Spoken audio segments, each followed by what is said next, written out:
Alright, so this is how we destroy hard drives in our part of the world. See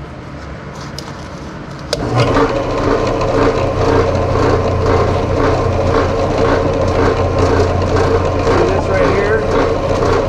That right there? That's the spindle for the bladders. We're going to circle around that is where the bladders are. So we're just going to drill holes through it. Like this.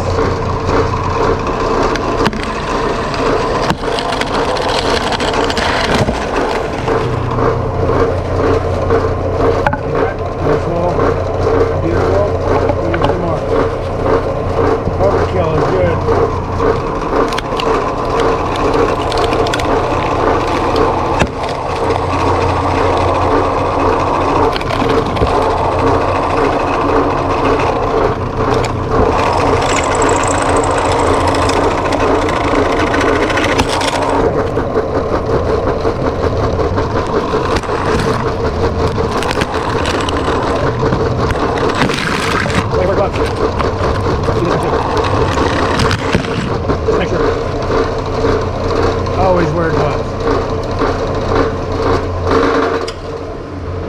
Alright, a little noisy in here from the air conditioning because it's 105 degrees outside. Not much less than that here in my shop. So there you go, got some nice holes through this. No data will ever come back off of this drive.